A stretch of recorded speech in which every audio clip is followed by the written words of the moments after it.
माँ की बात सुनकर रूपाई ठगी सी रह गई। उसे अपने पैरों के नीचे से धरती खिसकती नजर आई।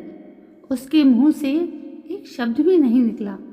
रूपाई ने तो समझा था कि यह बात सुनकर माँ उसकी मदद करेगी, समाज में फैली गंदी बातों से लोगों से लड़ने के लिए उसका हौसला बढ़ाएगी और जो एक नई परेशानी उसके पेट में पल रहे बच्चे की है उसका कोई सही हल निकालेगी। पर माँ ने तो उससे सीधे मुंह बात तक नहीं की। उल्टे लाल लाल आंखें निकाल कर वे चीखी, किसी कुएं में ही डूब मरती। बाप दादा की नाक कटाकर इस पाप को पेट में ले आई है, नास पीटी।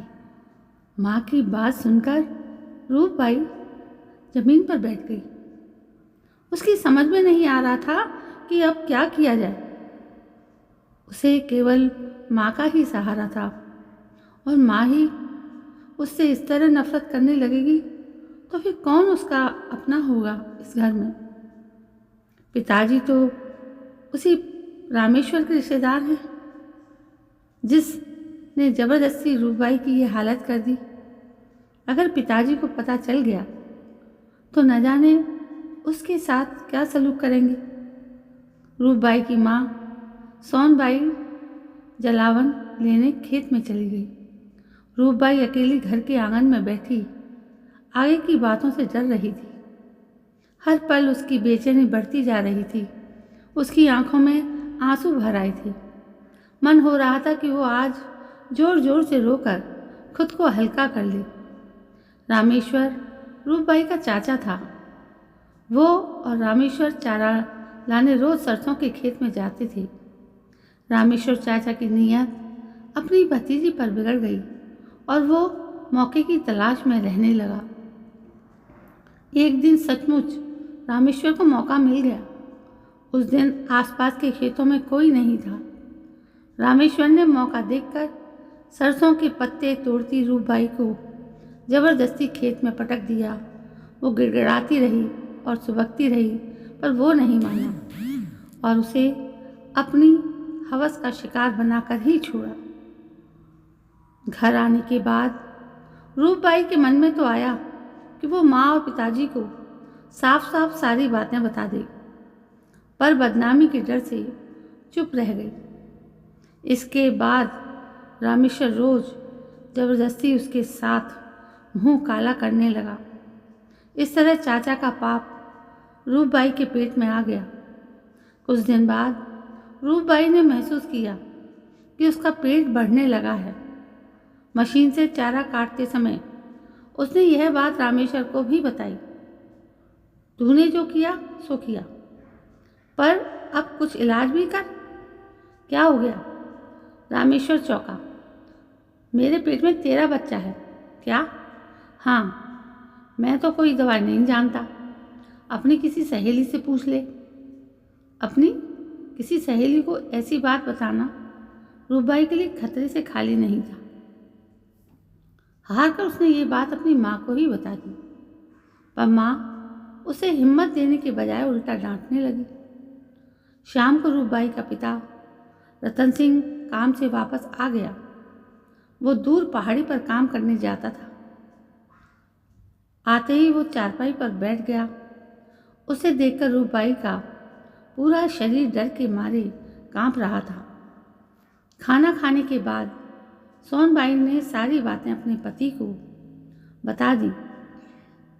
यह सुनकर रतन सिंह की आंखें अंगारों की तरह दहक उठी। वो चिल्लाया, किसका पाप है तेरे पेट में? तुम्हारे भाई का। रामेश्वर का? हाँ, रामेश्वर का, तुम्हारे सगे भाई का। सोनबाई दबी जबान में बोली। अब तक क्यों नहीं बताया? शर्म से नहीं बताया होगा, पर अब तो बताना जरूरी हो गया है। इस बात पर रतन सिंह का गुस्सा थोड़ा शांत हुआ। फिर उसने पूछा, अब क्या? किसी को पता चल गया तो पुरखों की इज्जत मिट्टी में मिल जाएगी। फिर क्या? इसे जहर देकर मार डालो। गोली मेरे पास रखी हुई है। और रामेश्वर? उससे कुछ मत कहो, वो तो मर्द है। लड़की मर जाए तो क्या जाता है? अगर दोनों को जहर दोगे तो सबको पता चल जाएगा कि दाल में कुछ काला है। तो बुला उसे। सोनबाई उठी और दूसरे कमरे में सो रही रूपबाई को बुला लाई। वो आंखें झुकाए चुपचाप बाप की चारपाई के पास आकर खड़ी हो गई। रतन सिंह चारपाई पर बैठ गया। रूपबाई उसके पैरों पर गिरकर फबक कर रो पड़ी। रतन सिंह ने उसकी कनपटी पर जोर से एक थप्पड़ मारते हुए कहा, अब घड़ियाली आंसू मत बहा, एकदम चुप हो जा और चुपचाप जहर की इस गोली को खा ले। यह सुनकर रूपबाई का गला सूख गया। उसे अपने पिता से ऐसी उम्मीद नहीं थी। वो थर थर काँप उठी और अपने बाएं हाथ को कनपटी पर फेरती हुई झन्नाटेदार थप्पड़ से उसका सिर चकरा गया था। रात का समय था। सारा गांव सन्नाटे में डूबा हुआ था। अपने अपने कामों से थके हारे लोग नींद के आगोश में समाये हुए थे। गांव में सिर्फ उन तीनों के अलावा एक रामेश्वर ही था जो जाग रहा था। वो दूसरे कमरे में चुपचाप सारी बातें सुन रहा था। पिता की बात सुनकर कुछ देर तक तो रूपबाई चुप रही। फिर बोली, जहर की गोली? तभी उसकी माँ चीखी, हाँ, और क्या कुंवारी ही बच्चा जनेगी? तूने नाक काट कर रख दी हमारी। अगर ऐसा काम हो गया था तो किसी कुएं में ही कूद जाती। मगर इसमें मेरी क्या गलती है? गलती तो रामेश्वर चाचा की है। मैं उसके पैर पड़ी थी, खूब आंसू रोई थी, लेकिन वो कहाँ माना। उसने तो जबरदस्ती। अब ज़्यादा बातें मत बना। रतन सिंह गरजा, ले पकड़ इस गोली को और खा जा चुपचाप, वरना गर्दन दबाकर मार डालूंगा। रूपबाई समझ गई कि अब उसका आखिरी समय नज़दीक है। फिर शर्म या झिझक किस बात की? क्यों ना हिम्मत से काम ले। वो जी कड़ा करके बोली, मैं नहीं खाऊंगी जहर की गोली। खिलानी है तो अपने भाई को खिलाओ। तुम्हारी नाक तो उसी ने काटी है। उसने जबरदस्ती की थी मेरे साथ, फिर उसके किए की सज़ा मैं क्यों भुगतूं? अच्छा, तो हमारे सामने बोलना भी सीख गई है, कहकर रतन सिंह ने उसके दोनों हाथ पकड़कर उसे चारपाई पर पटक दिया। सोनबाई रस्सी से उसके हाथ पैर बांधने लगी।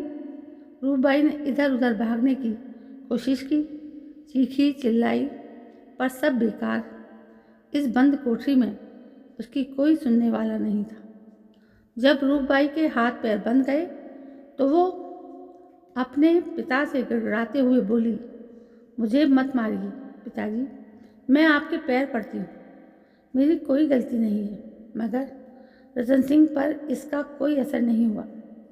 रूपबाई छटपटाती रही। रस्सी से छिलकर उसकी कलाइयाँ लहूलुहान हो गई। वो भीगी आंखों से कभी माँ की ओर देखती तो कभी पिता की ओर। अचानक रतन सिंह ने रूपबाई के मुंह में जहर की गोली डाल दी, लेकिन उसने जोर लगाकर गोली मुंह से बाहर फेंक दी। गोली सीधी रतन सिंह के नाक से जा टकराई। वो गुस्से से तमतमा गया। उसने रूपबाई के गाल पर एक जोरदार तमाचा जड़ दिया। रूपबाई के गाल पर हाथ का निशान छप गया। उसका सिर भन्ना उठा। वो सोचने लगी, आदमी इतना निर्दयी क्यों हो जाता है? वहाँ मेरे साथ जबरदस्ती बलात्कार किया गया और यहाँ इस पाप को छिपाने के लिए जबरदस्ती मारा जा रहा है। अब तो मर जाना ही ठीक है।